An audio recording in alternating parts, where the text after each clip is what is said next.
Assalamualaikum warahmatullahi wabarakatuh. Ketemu lagi bersama saya, Elsa Susanti.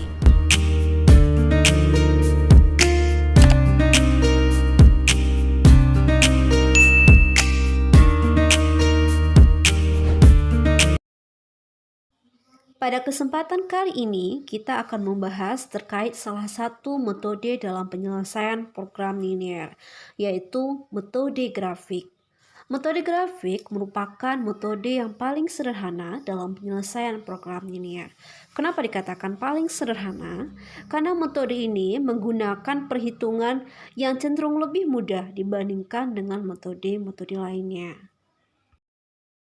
Metode grafik efektif untuk program linear dengan dua variabel. Apa yang dikatakan dengan dua variabel?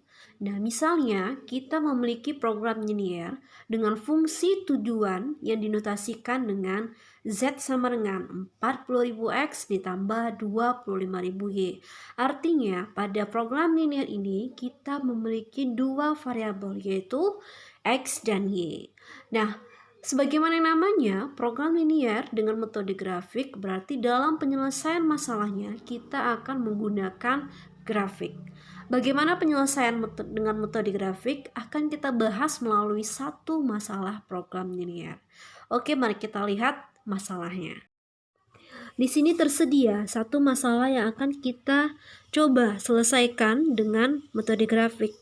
Mari kita baca dan menaik terlebih dahulu. Oke. Suatu perusahaan memproduksi dua model barang yang dikerjakan oleh dua mesin, yaitu mesin A dan mesin B. Produk model 1 dikerjakan dengan mesin A 2 jam dan mesin B 1 jam. Produk model 2 dikerjakan dengan mesin A 1 jam dan mesin B 5 jam. Waktu kerja mesin A adalah 12 jam per hari dan mesin B 15 jam per hari. Keuntungan penjualan produk model 1 4 juta per unit dan produk model 2 5.500.000 per unit. Tentukanlah besar keuntungan maksimal yang diperoleh perusahaan tersebut per hari. Nah, langkah pertama yang harus kita lakukan adalah memahami masalah. Nah, ini biasanya yang menjadi momok utama karena soalnya berbentuk soal cerita.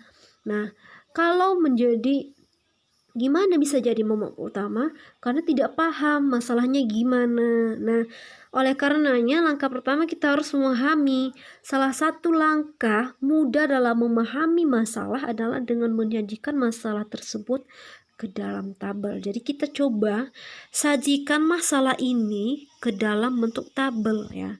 Oke. Jadi tabel yang terbentuk dari masalah ini adalah seperti ini. Nah, cara memaknainya gimana nih? Ya, model 1 dikerjakan oleh mesin A 2 jam, mesin B 1 jam. Model 2 dikerjakan mesin A 1 jam, mesin B 5 jam. Kemudian waktu kerja untuk mesin A 12 jam dan waktu kerja untuk mesin B 15 jam. Keuntungan model 1 4 juta, keuntungan model 2 5.500.000.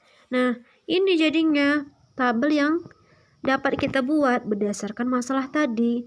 Kemudian, mutlakkah tabelnya seperti ini? Tidak ya. Jadi bisa saja nanti tabelnya diganti nih. Misalnya model satunya di sini, model 2-nya di sini, waktu kerjanya di sini. Boleh, asalkan tidak mengganti masalah tersebut. Nah, jadi kalau kita buat nih bentuk lain dari tabel tersebut bisa seperti ini ya. Mesin. Nah, jadi ini ya. Ini kita maknai sama enggak maknanya nih ya. Model 1 dikerjakan oleh mesin A 2 jam, mesin B 1 jam. Kemudian keuntungan model 1 4 juta ya. Sama ya. Kemudian model 2 dikerjakan mesin A 1 jam, mesin B 5 jam dan keuntungan untuk model 2 5.500.000. Kemudian waktu kerja mesin A itu 12 jam dan mesin B itu adalah 15 jam. Oke ya, jadi tidak mutlak. Boleh menggunakan tabel ini, boleh menggunakan tabel ini. Terserah yang mana yang paling kalian pahami. Oke, kita lanjutkan. Setelah kita sajikan di dalam bentuk tabel, maka kita akan buat model matematikanya. Kalau membuat model matematika, berarti kita menggunakan permisalan. Nah, kita misalkan banyaknya produk model 1 itu X buah, dan banyaknya produk model 2 itu Y buah. Nah, ada nggak yang mau bertanya? Kenapa yang kita misalkan itu adalah banyaknya produk model 1 dan model 2? Kenapa tidak banyaknya mesin A dan mesin B ya? Nah, dalam kita membuat permisalan, kita misalkan itu adalah tergantung dengan apa yang dipertanyakan oleh soal. Kita lihat lagi nih masalahnya tadi. Tentukanlah besar keuntungan maksimal. Nah, keuntungan, menentukan besar keuntungan tentunya karena kita mempunyai dua buah produk, berarti nanti besar keuntungan kita adalah besar keuntungan produk model 1 ditambah besar keuntungan produk model 2. Nah, besar keuntungan untuk produk model 1 tentu besarnya keuntungan dikali dengan berapa banyak yang terjual. Nah, untuk model 1 nih keuntungan per unitnya 4 juta dikali berapa banyak yang terjual. Untuk model 2 5.500.000 dikali dengan banyak yang terjual. Oleh karenanya yang kita misalkan itu adalah banyaknya produk model 1, banyaknya produk model 2, karena itu yang akan kita gunakan di dalam menyelesaikan masalah sesuai dengan apa yang dipertanyakan. Oke ya, paham. Nah, kita lanjutkan. Kita buat model matematika berdasarkan tabel di atas ya. Berarti kita membacanya, karena model 1 kita misalnya dengan X, model 2 dimisalkan dengan Y, berarti ini bacanya 2X ditambah Y kecil sama dari 12. Oke, kita tulis 2X tambah Y kecil sama 12. Sekarang pertanyaannya, kenapakah tanda yang kita gunakan kecil sama? Karena tadi di soal disebutkan waktu kerjanya 12 jam. Artinya mesin A ini dapat bekerja sama dengan 12 jam atau kurang dari 12 jam, tetapi tidak mungkin lebih dari 12 jam. Oleh karenanya kita menggunakan kurang dari atau sama dengan ya. Kemudian yang kedua nih ya. Ini X ditambah 5Y kecil sama dari 15. Oke, X ditambah 5Y kecil sama dari 15 ya. Oke, kemudian kenapa kecil sama dari 15? Karena mesin 2 bisa saja bekerja sama dengan 15 jam atau kurang dari 15 jam, tapi tidak mungkin lebih dari 15 jam. Oke. Kemudian ada lagi nih, X harus besar dari 0, Y harus besar dari 0. Kenapa demikian? Karena tidak mungkin banyaknya produk itu negatif. Tapi dia bisa saja sama dengan 0 atau besar dari 0, tapi tidak mungkin kecil dari 0. Kalau dia sama dengan 0, artinya produk tersebut tidak diproduksi. Nah, oke, itu bisa saja terjadi. Nah, keempat inilah yang dikatakan dengan fungsi kendala atau fungsi batasan ya. Fungsi kendala atau fungsi batasan. Nah, sekarang kita sudah ketahui nih fungsi kendala dan fungsi batasannya. Kita lihat fungsi tujuannya apa ya. Tujuan berarti apa yang dipertanyakan oleh soal tersebut. Jadi tujuan itu apa yang dipertanyakan soal. Tadi dia mintanya maksimum ya. Maksimum, apa yang dimaksimumkan? Tadi keuntungan ya. Keuntungan kita notasikan dengan Z. Tadi cara menentukannya, besar keuntungan yaitu 4 juta dikali dengan banyaknya yang terjual, kemudian ditambah dengan besarnya keuntungan produk model 2 yaitu 5.500.000 dikali dengan banyaknya produk model 2 yang terjual. Oke, ini ya. Nah, sekarang haruskah seperti ini? Nah, kita sebaiknya sederhanakan, tapi boleh nggak seperti ini aja? Boleh, tapi kalau kita ingin lebih efisien kita sederhanakan, kita bagi dengan angka yang sama. Di sini coba kita bagi dengan menghilangkan 5 buah angka nolnya, artinya kita bagi dengan 100.000. Jadinya apa? Jadinya Z sama dengan 40X tambah 55G. Ini dalam ratus ribuan ya, karena tadi kita membaginya dalam 100.000 ya, dengan menghilangkan 5 buah nolnya. Jadi kita temukanlah fungsi tujuannya Z sama dengan 40X tambah 55Y. Nah, sekarang kita lanjutkan penyelesaiannya. Oke, langkah penyelesaian selanjutnya yaitu dengan cara kita menentukan titik potongnya. Kita telah memiliki model matematikanya. Sekarang kita tentukan titik potongnya terhadap sumbu X dan terhadap sumbu Y. Nah, oke. Pertama, dalam menentukan titik potong, pertama ubahlah tandanya. Tanda pertidaksamaan kita kecil sama diubah menjadi sama dengan, ya, kita ubah menjadi sama dengan fungsi kendala kita pertama 2x tambah y kecil sama dari 12 ya, menjadi 2x tambah y sama dengan 12. Titik potong terhadap sumbu x artinya y-nya sama dengan 0. Artinya kita mengganti y yang di sini dengan 0. Jadinya 2x tambah 0 sama dengan 12. Artinya 2x sama dengan 12 ya. Berarti x sama dengan 6. Oke, x-nya sama dengan 6. Nah, berarti ini apa jadinya? Koordinat yang kita dapatkan adalah 6,0. Artinya kita tulisnya dari x terlebih dahulu baru y. Oke, 6,0. Kita lihat lagi nih. Titik potong terhadap sumbu y artinya x-nya yang 0. Ganti lagi nih x di sini dengan 0. Berarti 2 kali 0 tambah y. Artinya 2 kali 0 ya 0 ya, berarti y. Berarti artinya y sama dengan 12. Berarti koordinat yang kita dapatkan apa? 0,12. Ingat menulisnya mulai dari x terlebih dahulu baru y. Oke, 0,12. Kita lihat fungsi kendala kedua. X tambah 5y kecil sama dari 15. Berarti kita ubah menjadi x tambah 5y sama dengan 15. Titik potong terhadap sumbu x berarti y sama dengan 0. Nah, ganti y di sini dengan 0. Berarti x tambah 5 kali 0 ya. Berarti 0 ya. Berarti x tinggalnya x sama dengan 15. Oke, berarti kita dapatkanlah koordinatnya 15,0. Karena x terlebih dahulu, y. Kemudian kalau x-nya sama dengan 0. X-nya sama dengan 0. Ganti lagi di sini x-nya yang 0. X-nya yang 0 berarti 5y. Jadinya 5y sama dengan 15. Berarti y sama dengan 15 dibagi 5. Artinya 3. Berarti kita dapatkan 0,3. Oke. Sekarang kita gambar grafiknya. Berarti kita sudah punya koordinatnya.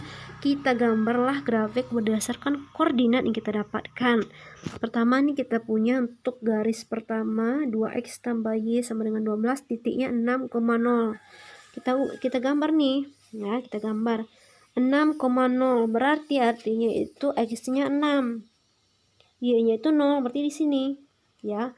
Kemudian 0,12 berarti x-nya yang 0, y-nya 12, berarti di sini. Kemudian kita hubungkan ya, kita hubungkan kedua garis ini ya. Oke, garisnya seperti ini. Kemudian garis kedua, kita lihat tadi nih 15,0 berarti x-nya 15 ya, di sini y-nya 0. Kemudian 0,3 berarti di sini ya. Nah, hubungkan. Oke.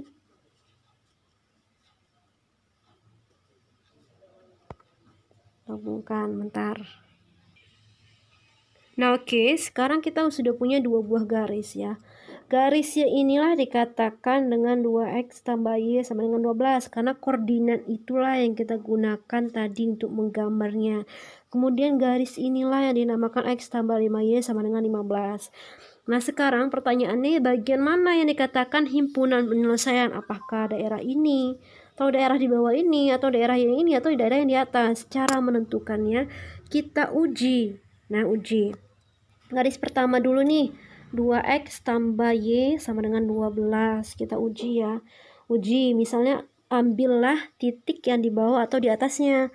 Misalnya kita ambil titik yang berada di bawah garis ini. Berada bawah garis ini yang mana aja tuh? Nih, mulai dari 0,0 ya.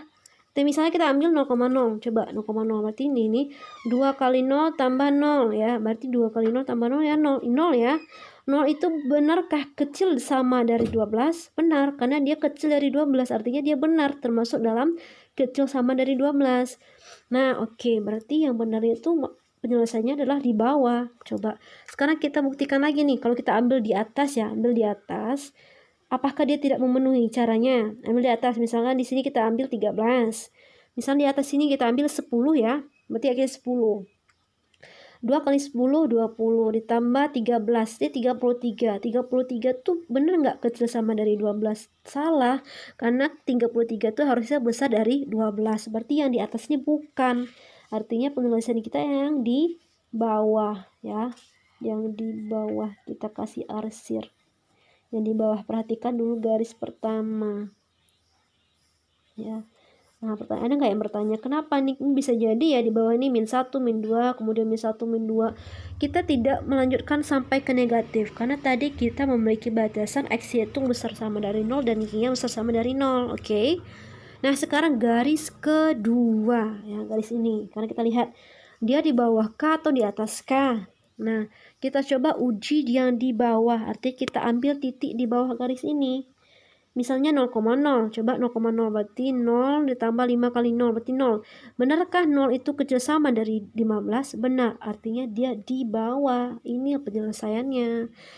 Oke, berarti di bawah. Kita coba nih, kasih yang berbeda.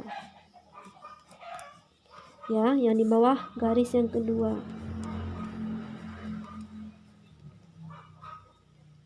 Nah, oke. Nah, sekarang yang manakah penyelesaian dari masalah ini? Penyelesaian dari masalah ini adalah daerah yang terkena kedua arsiran dari kedua gambarnya. Ya, yang terkena keduanya, berarti yang mana dia? Yang ini ya, titiknya. Misalkan kita kasih ini A, kemudian ini B. Ya, berarti daerahnya ini ya. Oke. Ya, yang terkena keduanya berarti ini C ya, kemudian ini D, berarti daerahnya adalah daerah A, B, C, D. Nah, sekarang titik A ini berapa? A ini tadi adalah 0,3. Oke. Yang B ini pertemuan kedua garis, kita belum tahu. Yang C ini tadi adalah C ini 6,0, kemudian ini 0,0. Oke, sekarang kita uji ya. Sebelum kita uji, kita tentukan dulu titik B ini. Kan pertemuan garis ya. Kalau pertemuan garis, berarti kita cari hasilnya, koordinatnya berdasarkan eliminasi substitusi. Nah, yang pertama ini kan 2x tambah y sama dengan 12. Yang kedua tadi x tambah 5y sama dengan 15. Kita samakan, misalnya kita samakan x-nya menjadi 2x ya. Berarti ini kita kalikan 2. Kalikan ini 2, jadinya 2x tambah 10y sama dengan 30. Tulis nih. 2x tambah 10y sama dengan 30. Terus ini udah 2x, berarti nggak perlu lagi dikali nih ya. Berarti tuliskan aja lagi. 2x tambah y sama dengan 12. Nah, berarti kita kurangkan agar ini 0 ya. 2x kurang 2x itu 0. 10y kurang y itu 9y. Oke. 30 kurang 12 itu 18, berarti y sama dengan 18 per 9, artinya 2. Kemudian kita substitusi y sama dengan 2 ke salah satu baik yang ini atau yang ini. Misalnya yang ini nih ya. Substitusi x tambah 5y sama dengan 15. Kita substitusi nih. Berarti x ditambah 5 kali 2, ganti ya y-nya dengan 2. Sama dengan 15. Berarti x sama tambah 10 sama dengan 15. Berarti x sama dengan 15 kurang 10. Berarti 5. Berarti koordinatnya adalah 5,2. Mulai dari X terlebih dahulu baru Y. Berarti kita udah punya ke semua titiknya. Kita uji ya. Kita buat uji titik potong. Kita punya tadi yang A yaitu 0,3. kemudian yang B-nya itu 5,2, kemudian yang C-nya itu adalah 6,0, yang D-nya 0,0. Oke. Z kita tadi adalah Z kita adalah, ingat ya, 40x ya. 40x ditambah 55y. Oke, kita uji. Artinya kita gantilah di 0,3 itu x-nya 0, y-nya 3. Berarti 40 kali 0 tambah 55 kali 3. Berarti 165. Oke, sekarang 40 kali 5 ditambah 55 kali 2 ya. Berarti 200 tambah 110, artinya 310. Kemudian 40 kali 6 tambah 55 kali 0, artinya 240. Kemudian ini 0 ya. 40 kali 0 tambah 55 kali 0 ya, jadinya 0. Sekarang yang diminta soal itu tadi yang maksimal, berarti inilah yang maksimal. Oke. Jadi keuntungan maksimal itu adalah 3/10. Ingat tadi kita menyimpan 5 buah 0, kita tambahkan 1, 2 ya. Berarti keuntungannya adalah 31 juta per hari. Dengan yaitu 5 buah memproduksi produk modal 1 dan 2 buah memproduksi produk modal 2. Itulah penyelesaiannya. Nah, beginilah cara penyelesaian dengan program linear dengan menggunakan metode grafik. Nah, oke, kita setelah sampai di akhir, maka ini hasil dari penyelesaian masalah kita. Kita simpulkan bahwa program linear dengan menggunakan metode grafik adalah apabila metode tersebut kita gunakan dengan menggambar grafik, dan dimana metode ini adalah metode yang paling sederhana karena perhitungannya cenderung lebih mudah dibandingkan dengan metode lainnya. Kemudian penyelesaian programnya dengan metode grafik kita gunakan apabila variabelnya itu ada 2. Tadi di variabelnya ada x dan y kan, berarti ada 2 variabel. Dan apabila nanti dalam masalah tersebut variabelnya lebih dari 2, misalnya 3 atau 4, maka metode grafik tidak efisien lagi digunakan. Jadi efisien digunakan apabila dengan 2 buah variabel. Sekian pembahasan terhadap metode grafik. Terima kasih, semoga bermanfaat. Sampai ketemu pada video selanjutnya.